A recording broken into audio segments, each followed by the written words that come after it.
Hello everyone, salute to all of your parents and teachers. In this lecture, I will give a brief introduction of chapter 6. So here our chapter is lines and angles. आपको chapter के name से ही पता चल गया होगा कि इसमें आप लाइंस और एंगल्स के बारे में पढ़ने वाले हैं और ये चैप्टर भी लाइंस और एंगल्स के आगे पीछे ही घूमता रहेगा। तो चलिए स्टार्ट करते हैं। सबसे पहले बात करेंगे लाइंस की। देखिए, लाइंस एक ब्रेथलेस लेंथ होती है। ध्यान से समझिएगा, ब्रेथलेस लेंथ, बस एक लेंथ होती है जिसकी कोई ब्रेथ नहीं होती है। ये आप ड्रॉ कर देते हैं, मैंने ऐसे ड्रॉ कर दी और ये एक लाइन आप देख सकते हैं। आप इसकी ब्रेथ नहीं नाप सकते, ठीक है, और बस ये एक लेंथ ही है, इससे ज़्यादा और कुछ नहीं है। आप इसमें कभी कभार डिनोट करने के लिए दोनों साइड में आप एरो भी बना के सकते हैं। ये एरो इसमें ये डिनोट करता है कि ये दोनों तरफ से और बढ़ सकती है, इनफाइनाइट तक बढ़ सकती है। यहाँ पे अगर हम लोग लाइंस की बात की है तो मुझे लगा था कि लाइन सेगमेंट भी बताना ज़रूरी होगा, क्योंकि बहुत से स्टूडेंट्स लाइन और लाइन सेगमेंट में डिफरेंस नहीं पता कर पाते हैं। देखिए, लाइन सेगमेंट भी सेम लाइन जैसी होती है, एक ब्रेथलेस लेंथ, लेकिन फ़र्क ये होता है कि यहाँ पे आपने एरो लगाया था, यहाँ एरो के बजाय डॉट लग जाएगा, एक पॉइंट लग जाएगा इस तरह से। ये डॉट यहाँ पे एक एंड पॉइंट शो करता है, एक एंड पॉइंट, मतलब कि अब यहाँ पे ख़त्म हो गया। इससे ज़्यादा ना तो आप इससे आगे बढ़ा सकते हैं, ना आप इससे ज़्यादा आगे बढ़ा सकते हैं। लेकिन लाइन की केस में था कि आप दोनों तरफ से एक्सटेंड कर सकते थे। ये फ़र्क होता है लाइन और लाइन सेगमेंट में। अब हम लोग पढ़ेंगे टाइप्स ऑफ लाइन्स। देखिए, टाइप्स ऑफ लाइन में आप लोग अभी मेजरली क्लास 9th में यही देखेंगे, पैरेलल लाइंस और इंटरसेक्टिंग लाइंस। पैरेलल लाइंस क्या होते हैं? कोई भी टू लाइंस आप ले लीजिए, मैं ले लेता हूँ। देखिए, एक ये ले ली मैंने और एक यही मैंने ले ली, लेकिन कंडीशन ये है दोनों के बीच का डिस्टेंस सेम होना चाहिए। कैसा होना चाहिए? सेम होना चाहिए। मतलब कि अगर मैं यहाँ पे कोई पॉइंट ले लूँ और यहाँ पे एक पॉइंट ले लूँ तो यहाँ का डिस्टेंस, यहाँ का डिस्टेंस, यहाँ का डिस्टेंस, हर जगह का डिस्टेंस सेम होना चाहिए, डिफरेंट नहीं होना चाहिए। तो ये कहलाती है पैरेलल लाइंस। आप लोग इसका रियल लाइफ एग्जांपल देखेंगे, रेलवे ट्रैक। रेलवे ट्रैक में जो इसी टाइप से लाइन जो जाती हैं उनके बीच में डिस्टेंस बिल्कुल सेम होता है, ये आप देख चुके होंगे। इसके बाद आता है आपके पास इंटरसेक्टिंग लाइंस। इंटरसेक्टिंग लाइंस ये भी टू लाइंस ही होती हैं। फ़र्क ये होता है कि ये एक दूसरे को कट कर जाती हैं किसी भी पॉइंट में। जैसे कि मैंने टू लाइंस बना दी, क्रॉस भी आप बना सकते हैं। ये दोनों लाइंस किसी भी पॉइंट में अगर कट कर जाए तो ये कहलाई जाएंगी इंटरसेक्टिंग लाइंस। पैरेलल लाइंस कभी एक दूसरे को कट नहीं करती थी, कभी मिलती नहीं थी, लेकिन इंटरसेक्टिंग लाइंस हमेशा कट करती है, हमेशा एक दूसरे से मिलती है। ये आप शायद लोअर क्लासेस में पढ़ चुके होंगे। इसके बाद हम लोग पढ़ेंगे एंगल्स के बारे में।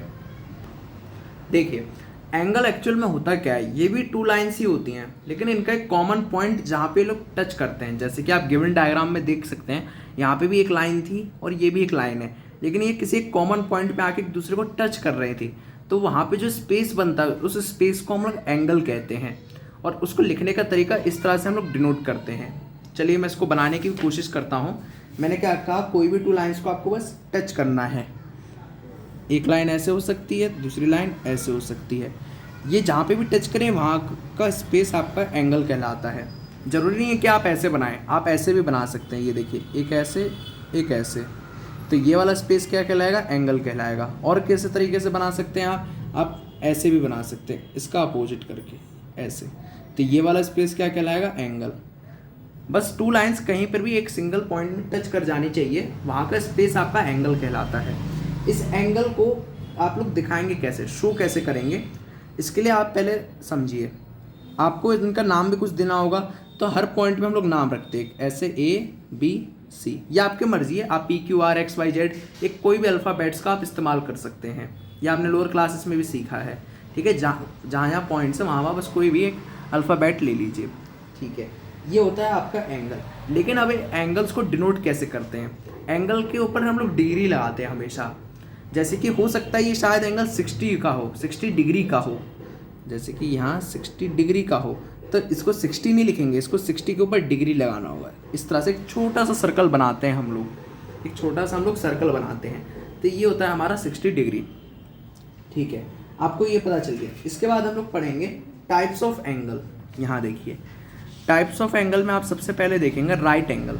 देख सकते हैं, सबकी डेफिनेशन भी मैंने लिखी है, आप चाहे तो इसका स्क्रीनशॉट ले सकते हैं या फिर इसे आप अपनी कॉपी में भी लिख सकते हैं। लेकिन मैथ्स के पेपर में कभी ये सब पूछा नहीं जाता, डेफिनेशन वगैरह ये सब कभी नहीं पूछी जाती, शायद ही कभी पूछी गई हो, वो भी 1 मार्क में ही पूछा जा सकता है, उससे ज़्यादा कभी नहीं, तो रटिएगा मत। अच्छा, राइट एंगल क्या होता है? An angle whose measure is 90 degree is called a right angle. देखिए मेजर का मतलब होता है, जो मैंने यहाँ पे स्पेस बताया था ना ये वाला, इसे कहते हैं हम लोग मेजर कह सकते हैं, मतलब कि 90 डिग्री होना चाहिए। अब इसको बनाएंगे कैसे? देखिए, आपका जो एक लाइन बिल्कुल स्ट्रेट होनी चाहिए, दोनों लाइंस एक दूसरे के रेस्पेक्ट में, रेस्पेक्ट मतलब दूसरे के कंपैरिजन में कह सकते हैं कि दोनों कैसी होनी चाहिए, स्ट्रेट होनी चाहिए, और इसको ऐसे डिनोट करते हैं 90 डिग्री को, या फिर आप इसके ऊपर 90 डिग्री लिख सकते हैं, ऐसा कोई दिक्कत नहीं है।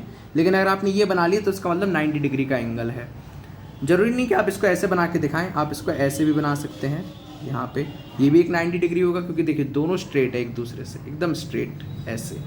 तो ये आपका होता है राइट एंगल, इसी को कहते हैं राइट एंगल। फिर आता है आपका एक्यूट एंगल। एक्यूट एंगल क्या होता है? An angle whose measure is more than 0 degree but less than 90 degree is called an acute angle. देखिए एक्यूट एंगल को मैं कई बार अक्यूट एंगल भी पढ़ लेता हूँ, वैसे एक ट्रिक है, आप पढ़ सकते हैं। ये 90 डिग्री से हमेशा छोटा होता है, इसलिए इसको अक्यूट एंगल कह सकते हैं। क्यूट एंगल मतलब 90 डिग्री से हमेशा ये छोटा रहेगा, लेकिन 0 डिग्री से बड़ा रहेगा। कैसे रहेगा समझिए, अगर ये 90 डिग्री पर पहुंच जाता है तो ये राइट एंगल बन जाएगा। लेकिन अगर ये 90 डिग्री से थोड़ा छोटा, 90 से छोटा 89 भी अगर होगा तो भी ये एक्यूट एंगल होगा, 89.5 होगा तो भी ये एक्यूट एंगल होगा। बनाएंगे कैसे? कुछ नहीं है, सिंपली बेस तो आपको बनाना ही होगा। ऐसे आप 90 डिग्री से छोटा आपको दिखाना होगा। ये आप एक प्रोटेक्टर की हेल्प से बनाएंगे, मैंने तो अपनी हाथ से कर दिया है, लेकिन प्रोटेक्टर की हेल्प से आप बना सकते हैं। तो ये देख के पता चल रहा है कि 90 डिग्री अगर आपका बनता तो ऐसे बनता कुछ सीधा यहाँ पे, ये आपका हो गया राइट एंगल, और इससे छोटा जा रहा है ये, तो इसका मतलब ये हो गया एक्यूट एंगल। ये सब आप लोअर क्लासेस में पढ़ चुके हैं। 0 डिग्री से बड़ा होना चाहिए। 0 डिग्री मतलब एकदम जो स्ट्रेट लाइन है ना यहाँ पे, मतलब इससे बड़ा होना चाहिए। 0 से बड़ा 10, 20, 30, 40, 50, फिर ऐसे 90 आ गए। तो यहाँ पे आता है आपका ये एक्यूट एंगल। इसके बाद आप लोग पढ़ेंगे यहाँ पे, देखिए ऑब्ट्यूज एंगल। ऑब्ट्यूज एंगल क्या होता है? An angle whose measure is more than 90 degree but less than 180 degree is called an obtuse angle. देखिए ये obtuse angle just acute angle का अपोजिट होता है। एक्यूट एंगल आपका 90 डिग्री से छोटा था, तो ऑब्ट्यूज एंगल 90 डिग्री से बड़ा हो जाएगा। कैसे बड़ा होगा? देखिए मैं एक एंगल बना लेता हूँ यहाँ पर, ये आपका 90 डिग्री है, देखिए सीधे हैं दोनों, लेकिन अभी आपको इसको ऑब्ट्यूज में बनाना है। कैसे बनाएंगे? इससे थोड़ा सा बड़ा लीजिए। आप 91 डिग्री भी लेंगे ना, 91 कैसा होगा? एकदम इससे सटा हुआ होगा कुछ इस तरह से। ये देखिए, ये मैं एक्यूरेटली नहीं बना पा रहा हूँ हाथ से, ठीक है। तो ये आप कह सकते हैं, इससे थोड़ा सा भी बड़ा हो जाएगा तो इतना जो स्पेस होगा ये कहलाएगा आपका ऑब्ट्यूज एंगल वाला। आप ऐसे ले लीजिए तो भी एक ऑब्ट्यूज एंगल है। तो ये होते हैं 90 डिग्री से बड़े। इन सब की डेफिनेशन भी मैंने यहाँ पे लिख रखी है, इसकी कोई टेंशन नहीं होगी। अच्छा, फिर आते हैं आपका स्ट्रेट एंगल। स्ट्रेट एंगल होता है जिसका मेजर 180 डिग्री हो। स्ट्रेट एंगल को आप स्ट्रेट लाइन सब पढ़िए, स्ट्रेट लाइन पढ़ेंगे तो आपको अच्छे से याद रहेगा। देखिए स्ट्रेट लाइन आप लोग कैसे बनाते हैं? कुछ इस तरह से बनाते हैं, बस ये स्ट्रेट लाइन बन गया, यही आपका स्ट्रेट एंगल। यहाँ बीच में जो एंगल बनेगा वो कितने डिग्री का बनेगा? 180 डिग्री का बनेगा। तो इसी को कहते हैं स्ट्रेट एंगल। स्ट्रेट एंगल का नाम ही रखा गया है स्ट्रेट लाइन के ऊपर, ठीक है। ये होता है इसमें। अच्छा, फिर आप लोग पढ़ेंगे क्या? Reflex angle. देखिए an angle whose measure is more than 180 degree but less than 360 degree is called a reflex angle. ऐसा एंगल जिसका मेजर 180 डिग्री से ज़्यादा हो लेकिन 360 डिग्री से छोटा हो, इन दोनों के बीच में हो, तो वो आपका कौन सा एंगल कहलाएगा? Reflex angle. देखिए ये आपने 180 डिग्री बना दिया, अच्छा बहुत अच्छी बात। और अगर मैं इसको यहाँ इस तरफ बढ़ा दूँ, मतलब कि इस लाइन को ऐसे और बढ़ा दूँ इधर तरफ, पीछे नीचे ले आऊँ, इस लाइन को यहाँ पे ब्रेक करके इस लाइन को ऐसे लेते आऊँ, तो ये आपका रिफ्लेक्स एंगल में बदलता जाएगा, ठीक है। तो यहाँ पे मैं इस तरह से अगर कोई एंगल, यही ये मान लेते हैं इस तरह से है, और ये एंगल बना दिया मैंने, ये एंगल आपने बना के दिखा दिया, तो ये आपका कैसा हो जाएगा? एक रिफ्लेक्स एंगल हो जाएगा, ठीक है। यहाँ पर होगा, यहाँ नहीं होगा, ये तो कोई और एंगल है, ये वाला एंगल, ठीक है। क्यों? क्योंकि अगर आप इसको यहाँ पे बना के दिखाएंगे, देखिए यहाँ पे बना के दिखाएंगे तो ये वापस से ऑब्ट्यूज वाले में आ जाएगा, फिर तो कोई चेंज ही नहीं होगा। आप ऐसे काउंट कर रहे हैं, देखिए हर बार यहाँ काउंट कर रहे हैं, तो इसलिए ये वाला ऊपर वाला एंगल ये कुछ होगा, मेरे को 270 डिग्री हो सकता है, ठीक है, या फिर हो सकता है 230 डिग्री इस टाइप से। तो ये तो मैं परफेक्टली एक्यूरेटली बता नहीं सकता क्योंकि मेरे पास प्रोटेक्टर अभी नहीं है। इसके बाद आता है आपके पास कंप्लीट एंगल। देखिए complete angle, an angle whose measure is 360 degree is called a complete angle. Complete angle आपका होता है करेक्ट 360 डिग्री, मतलब वापस से ये यहाँ से चला और घूम के वापस आ गया। एक कहते हैं ना, एक राउंड कंप्लीट कर लिया, एक सर्कल कंप्लीट कर लिया, तो सर्कल कंप्लीट करने के बाद जो एंगल बनेगा वो आपका बनेगा 360 डिग्री। और ये सारे एंगल्स आपको ज़रूरत पड़ेगी अभी, इसलिए मैं आपको बता रहा हूँ। तो इन एंगल्स का आप स्पेशली ध्यान रखिएगा, ये रटने वाली चीज़ नहीं, कॉन्सेप्चुअल चीज़ है, तो इसलिए आप इनको ध्यान रखिएगा। इसके बाद आप पढ़ेंगे कॉम्प्लीमेंट्री एंगल्स। देखिए ये होते हैं एक तरह से पेयर ऑफ एंगल्स कह सकते हैं। यहाँ पे जो आप पढ़ने वाले हैं पेयर ऑफ एंगल्स पढ़ने वाले हैं। अभी आपने सिंगल एंगल पढ़ लिए। सिंगल एंगल कैसे? Obtuse angle, straight angles, reflex angle, complete angle, acute angle, right angle, ये सारे आपने सिंगल पढ़े हैं। लेकिन अब इनका पेयर आएगा, तो पेयर कैसे आएगा अब वो देखते हैं। देखिए कॉम्प्लीमेंट्री एंगल्स, सबसे पहला इसमें पेयर आता है आपका। मैं पेयर ऑफ एंगल्स की बात कर रहा हूँ। आप यहाँ पे देखिए complementary angles, two angles are said to be complementary if their sum is इज 90 डिग्री। मतलब समझ में आ गया होगा, दो एंगल्स जिनका सम अगर 90 डिग्री निकल के आ जाए तो वो पेयर को, पेयर मतलब जोड़ा, उस जोड़े को हम लोग कॉम्प्लीमेंट्री एंगल्स कहेंगे। कैसे बनाएंगे ये समझिए। देखिए ये आपका एक तरह से 90 डिग्री, ठीक है, इसमें किसी तरह से ऐसे करके डिवाइड हो रखा है। हो सकता है ये एंगल 60 डिग्री का, सिर्फ इतना वाला 60 डिग्री का, और ये जो इतना है यहाँ पे ये वाला, ये हो सकता है 30 डिग्री का हो। तो 30 + 60 आप करेंगे यहाँ पे, 30 + 60 तो कितना आएगा? 90 डिग्री आएगा।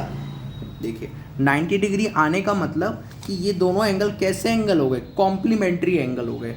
कॉम्प्लीमेंट्री एंगल का मतलब कि इन दोनों का सम 90 डिग्री होगा। क्वेश्चन में आएगा कि दीज एंगल्स आर कॉम्प्लीमेंट्री, तो आपका सीधा दिमाग कहाँ होना चाहिए कि इन दोनों का सम कितना है? 90 डिग्री।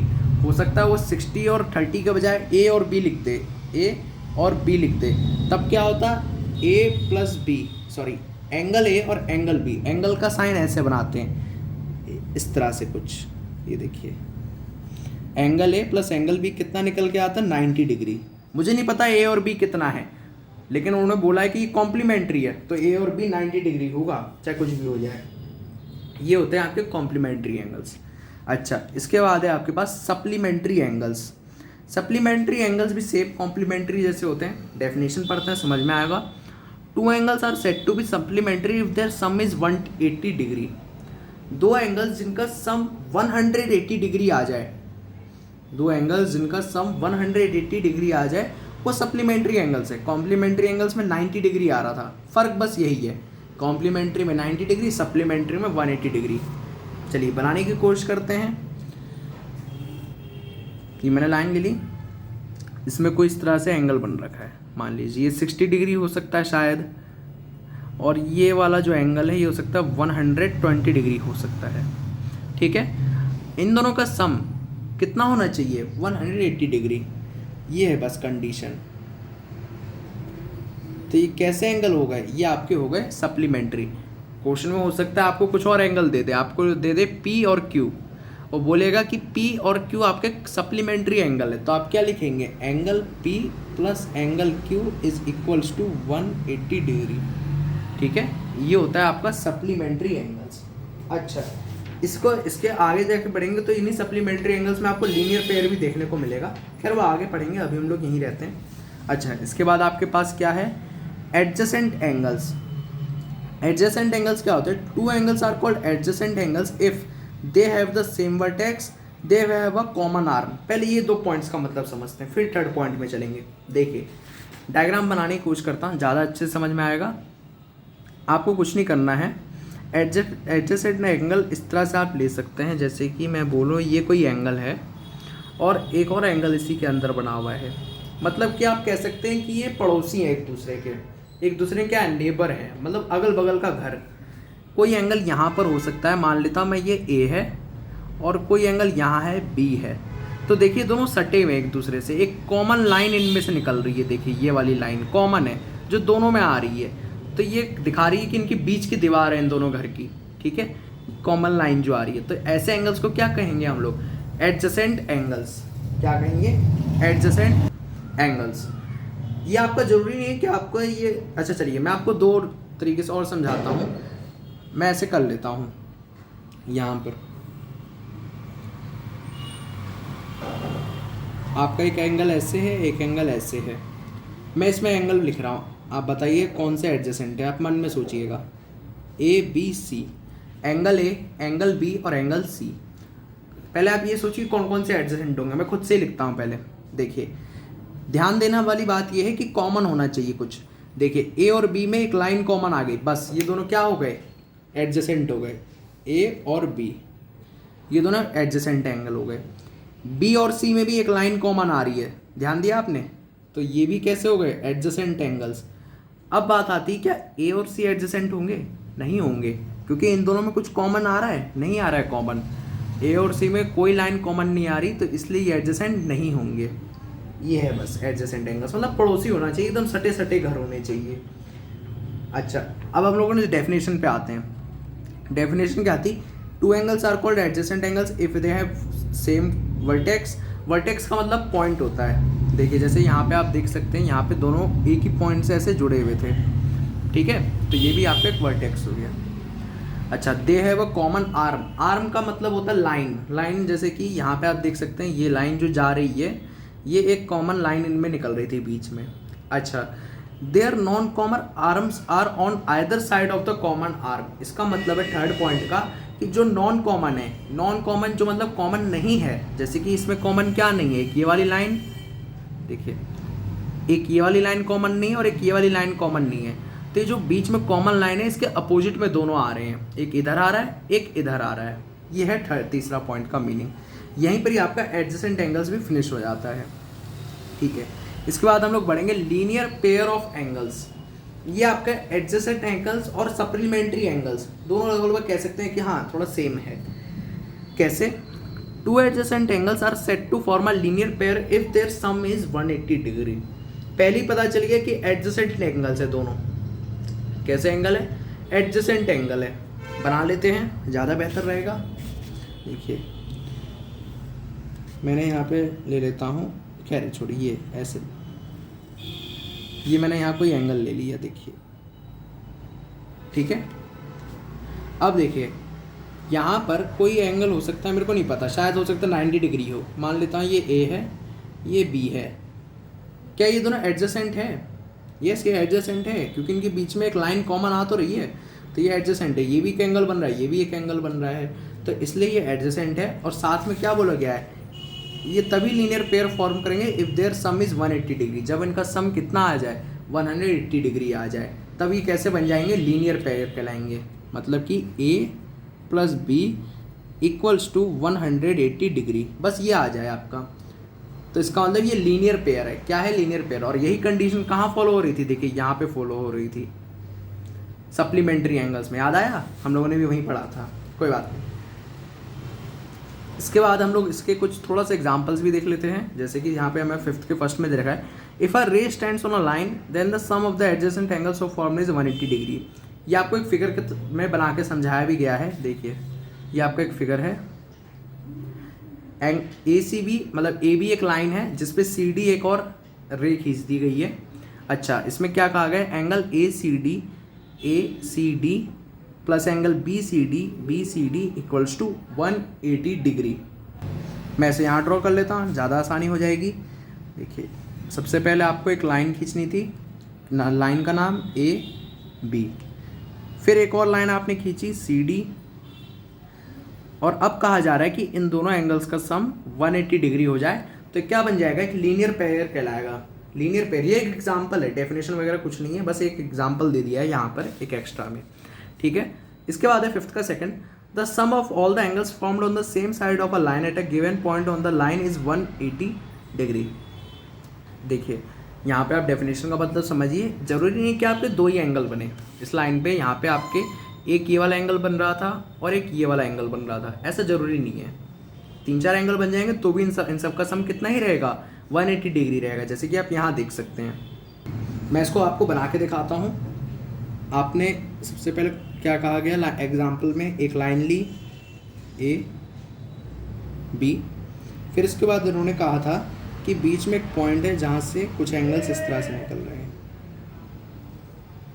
देखिए ई डी सी ओ, ये कोई क्वेश्चन नहीं है, बस एक एग्जाम्पल है। देखिए यहाँ पर ये है, तो यहाँ पर जितने भी एंगल्स बन रहे हैं, देखें कितने एंगल बन रहे हैं, एक ये वाला बन रहा है, एक ये वाला बन रहा है, एक ये बन रहा है, और कौन सा बन रहा है, एक ये वाला एंगल बन रहा है, कितने 4 एंगल्स बन गए। तो इन सबका सम कितना हो जाएगा, 180 डिग्री हो जाएगा। चलिए लिख के देखें, एक बार लिख के भी देख लेते हैं। देखिए ए O C angle, A O C angle जरूर बनाइएगा। अगर आप ए ओ सी लिख देंगे एग्जाम में या अपनी कॉपी, तो ये इलॉजिकल हो जाएगा। इलॉजिकल, कोई लॉजिक ही नहीं रहेगा। ए ओ सी क्या होता है, ए O C angle, A O C proper तरीके से लिखना है। अच्छा, C O D plus angle C O D plus angle D O E plus angle E O B या बी ओ ई, बात बराबर है। हमेशा कितना रहेगा, 180 डिग्री। यहाँ पे आप 10 एंगल बना दें तो भी सबका सम 180 डिग्री से ज़्यादा जा ही नहीं सकता है। ठीक है, ये कहा गया है आपके सेकंड एग्जाम्पल में। चलिए थर्ड एक और लाइन कही गई है, the sum of all the angles around a point is 360 degree. देखिए इसमें कहा गया पॉइंट है जिसके अराउंड में कई सारे एंगल्स हैं, बना के देखें। देखिए यहाँ पर कोई पॉइंट है, इसके आमने सामने बहुत सारे एंगल बना दिए हैं। कैसे, देखिए ये देखिए कई सारे एंगल बना रखे हैं। कितने, देखिए 1 2 3 4 5 6 7 8 9 10, ये तो मैंने 10 बनाए, खैर और बने हुए हैं। तो इन सबका सम लास्ट में कितना निकल के आएगा, 360 डिग्री। सबको अगर आप ऐड कर देंगे ना, रियलिटी में अगर आप करके भी देखें, सबका सम 360 डिग्री आ जाएगा, सबको जोड़ने के बाद, ऐड करने के बाद। ये है आपका थर्ड पॉइंट। चलिए ये यहाँ पे अब इसके, ये सारे एडजेसेंट एंगल्स के ही एग्जाम्पल थे एक तरह से। अच्छा, फिर इसके बाद आते हैं हम लोग वर्टिकली अपोजिट एंगल्स पे। Vertically opposite angles, if two lines A B and C D intersect at a point O, then the vertically opposite angles are equal. मतलब समझते हैं। देखिए यहाँ पे इस फिगर को पहले मैं ड्रॉ भी कर लेता हूँ। एक आपके पास एक लाइन दे रखी है, कौन सी लाइन है, ए बी है। इसी लाइन को एक और लाइन ने क्रॉस कर दिया, सी डी। किस पॉइंट पे क्रॉस किया, ओ पर, ये वाला जो पॉइंट है, ठीक है, ये पॉइंट है ओ। तो यहाँ पे कहा गया कि इनके जो अपोजिट एंगल्स होंगे, अपोजिट कैसे, देखिए एक एंगल यहाँ बन रहा है, एक एंगल यहाँ बन रहा है, एक एंगल यहाँ बन रहा है, एक एंगल यहाँ बन रहा है। तो ये कैसे होंगे, इक्वल होंगे। लेकिन कौन कौन इक्वल होंगे, देखिए एक ये वाला, एक ये वाला मैंने टिक बनाया है, और एक ये वाला, इसमें मैं डबल टिक बना रहा हूँ। ठीक है, अपोजिट हो रहे हैं। ठीक है ना, ध्यान से समझिएगा कौन कौन से। A O C, angle A O C equals to angle B O D, आमने सामने, और angle A O D equals to angle B O C. ये आपका हो गया। तो ये एंगल्स कैसे होंगे, इक्वल होंगे, हर बार इक्वल होंगे। ये आप बना के भी देख सकते हैं, हमेशा अपोजिट एंगल्स इक्वल आएंगे। और ऐसे एंगल्स को क्या कहते हैं, वर्टिकली अपोजिट एंगल्स। देखिए वर्टिकली अपोजिट एंगल्स, ये आपने शायद लोअर क्लासेस में पढ़ा होगा, तो यहाँ पे ये कॉन्सेप्ट भी क्लियर होता है। नेक्स्ट है हमारा, the sum of all the angles of a triangle is 180 degree. ये आप पहले से जानते हैं। ट्राइंगल में जितने एंगल बनेंगे, सबका अगर सबको ऐड कर दिया जाए तो कितना होगा, 180 डिग्री। ट्राइंगल बना के देखें, देखिए कितने एंगल बन रहे हैं, एक यहाँ पे बन रहा है, एक ये और एक ये। इसके अलावा तो कोई एंगल बन नहीं रहा है। नाम दे दीजिए ए बी सी, या P Q R X Y Z D F, कुछ भी आप दे सकते हो। तो एंगल ए, ये वाला angle, plus angle B plus angle C, कितना होगा, 180 डिग्री। ऑलवेज होगा, ये हमेशा होगा। आप सोचें कि नहीं इस वाले ट्रायंगल में नहीं होगा, ऐसा कभी नहीं होता। कैसा भी ट्रायंगल बना लीजिए, साइड कैसी भी अलग अलग रख लीजिए, लेकिन सबका सम हमेशा कैसा आता है, 180 डिग्री आएगा। यहाँ तक पहुँचने के बाद आपको पता चल गया होगा कि इसमें सारा खेल एंगल्स का है। लाइन तो हम लोगों ने कब के पीछे छोड़ दी, लाइन हम लोगों ने बस 2-3 ही पढ़ा उसके बारे में, फिर अब तो सारा एंगल ही चल रहा है। अभी हम लोग इसके आगे और भी एंगल्स पढ़ने वाले हैं, तो चलिए उनकी तरफ बढ़ते हैं। देखिए अब आपको मिलेगा यहाँ पे corresponding angles, alternate interior, alternate exterior, को इंटीरियर। सबसे पहले बात करेंगे करस्पॉन्डिंग एंगल्स। इसके लिए आपके पास दो चीज़ें होनी चाहिए, एक पैरेलल लाइंस होनी चाहिए, ठीक है, और इन दोनों लाइंस को एक लाइन भी कट करनी चाहिए, थर्ड लाइन कोई भी, कुछ इस तरह से, इस तरह का फिगर होगा तो बस यहीं पर करस्पॉन्डिंग एंगल्स की शुरुआत होती है। कैसे? देखिए यहाँ हर पॉइंट में एक एंगल आपको मिलेगा, एक यहाँ एंगल मिल रहा है, एक आपके पास यहाँ, फिर एक यहाँ, फिर एक यहाँ। नाम भी देना जरूरी है, नाम क्या दे? 1 2 3 4 दे देते हैं, 1 2 3 4, एंगल 1, एंगल 2, एंगल 3, एंगल 4। ऐसे यहाँ पे भी होगा, कर देते हैं। देखिए ये एंगल बन गए, इसका भी कुछ नाम देना होगा, इस बार 5 6 7 8 दे देते हैं, 5 6 7 8। तो यहाँ पे होता क्या है कि जो आपके करस्पॉन्डिंग एंगल्स होते हैं वो हमेशा ऐसे कुछ दिखेंगे आपको, जैसे कि यहाँ टॉप पे देखिए एंगल 1 दिख रहा है आपको, तो इसके जस्ट नीचे होना चाहिए, लेकिन जस्ट नीचे 3 है, वैसा वाला ये अपोजिट में है, जस्ट नीचे ये देखिए 5 है। आप इसको ऐसे कंपेयर करिए, कंपैरिजन से आपको पता चलेगा। यहाँ 1 था, ठीक है, ये कैसा बन रहा है? ऐसे बन रहा है, और ये 5 भी ऐसे ही बन रहा है, सेम सेम। ये आपको देखने से पता चलेगा, प्रैक्टिस से पता चलेगा। तो एंगल 1 और एंगल 5 ये दोनों आपस में इक्वल हो जाएंगे। लिख देता हूँ मैं यहाँ, एंगल 1 इक्वल्स टू एंगल 5। सिर्फ यही नहीं होंगे, बिल्कुल जो सेम सेम, एक तरह से कह सकते हैं ये एक दूसरा परिवार है, ठीक है। इसमें एक बच्चा है जो उसके जैसा दिखने में है, तो वैसे ही वैसे है, ठीक है। एंगल 1 इक्वल्स टू एंगल 5 आ गया, तो वैसे ही एंगल 2 और एंगल 6 इक्वल आ जाएंगे। देखिए ये भी ऐसे बन रहा है और एंगल 6 भी ऐसे ही बन रहा है, तो एंगल 2 इक्वल्स टू एंगल 6। और कुछ हो सकता है? क्यों नहीं हो सकता है। एंगल 3 और एंगल 7 ये भी इक्वल होगा। एंगल 3 कैसे बन रहा है? ऐसे नीचे की साइड, तो एंगल 7 भी इसी साइड में, लेफ्ट साइड में नीचे की साइड बन रहा है। तो क्या लिख सकते हैं हम लोग? Angle 3 equals to angle 7। और देखें तो एंगल 4 ये भी नीचे की साइड में बन रहा है, और एंगल 8 भी नीचे की साइड बन रहा है, इसी साइड राइट साइड में, तो ये भी आपस में इक्वल होंगे। बस ये आपको इसमें ध्यान देने वाली बात थी। और लाइंस कैसी होनी चाहिए? पैरेलल होनी चाहिए, दोनों लाइन पैरेलल होनी चाहिए। ये आपको क्वेश्चन में गिवन मिलेगा कि that these 2 lines are parallel, नाम दे देगा LM AB CD कुछ भी नाम दे देगा, और थर्ड लाइन कोई कट कर रही होगी PQ कुछ भी, ठीक है। फिर आपसे पूछेगा इसमें से बताइए कौन कौन से करस्पॉन्डिंग एंगल है, कौन कौन से ये एंगल है, कौन कौन से, ठीक है। तो आपको बस ये चीज़ का ध्यान रखना है। इसके बाद आप लोगों को मिलेगा ऑल्टरनेट इंटीरियर एंगल्स। देखिए ये जितने भी मैंने एंगल्स अभी बताने वाला हूँ सारे पैरेलल लाइंस पे डिपेंड करते हैं। सबसे पहले क्या मिलना चाहिए? पैरेलल लाइन होनी चाहिए। इसको भी क्या हो, एक थर्ड लाइन कट कर दे, देखिए इस तरह से, इसको भी थर्ड लाइन ने कट कर दिया।